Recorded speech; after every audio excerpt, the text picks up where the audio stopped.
The year is 312 BC, and the Roman Republic is at war.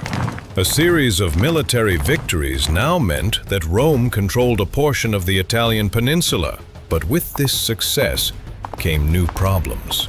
A growing population demanded more water that Rome's natural water supply could not quench. So, Rome needed a solution, and fast. Enter Appius Claudius Caecus. He was elected censor that same year, and seeing the issues Rome faced, he immediately got to work. By the end of construction, Rome would have built the most advanced water system to date, supplying Rome with much-needed fresh water. But before that could happen, Caecus needed to figure out how to bring water from the hills into the heart of Rome. Working with his co-censor, Gaius Plautius Vinox, he oversaw surveys of the countryside to locate a reliable spring. After days of searching and planning, they finally found their source. But there was one issue. The source lay 16 kilometers southeast of Rome.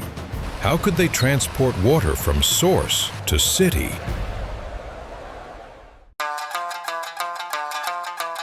They couldn't carry the water. That was impractical. And they couldn't construct a canal, as enemies of Rome could contaminate the water. So, Caecus and Vinox came to the next logical conclusion. Water had to be transported underground. Nothing like this had ever been attempted by Rome. Mathematicians calculated that for the water to flow via gravity, there needed to be a drop of around 10 meters across 16 kilometers, or a 0.06% gradient. How did the Romans measure a gradient so precise without modern tools?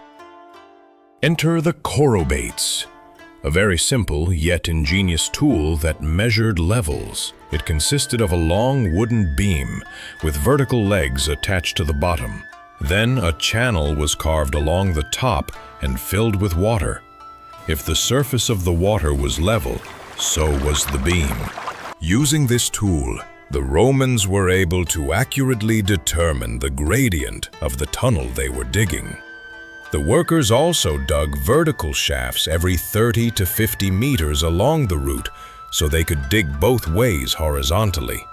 Once the channel had been dug and connected, Roman engineers lined the tunnel with pozzolana mortar, volcanic ash that hardened underwater and prevented leaks. Pozzolana mortar was so durable that it has even outlasted modern cement by just a few thousand years. But as construction approached Rome, a new problem came. The land surface dropped below the level of the source. The channel became exposed on the surface. But as usual, the Romans came up with another simple solution.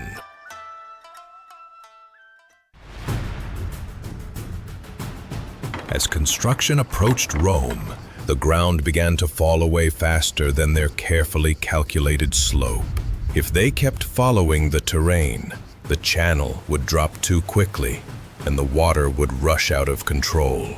The solution was simple, but clever. Instead of letting the water dive down with the land, they began to lift the channel up on masonry supports, keeping that gentle gradient almost unchanged. For most of its 16 kilometers, the Aqua Appia stayed safely buried underground. But in the final stretch near the city walls, it briefly emerged on low arches before emptying into a fountain near the Forum Boarium. The water was still protected in a covered conduit, but now the aqueduct was visible. This modest-looking section set the pattern for the much grander aqueducts we see all over the Roman world, some of whose routes and structures are still carrying water even today.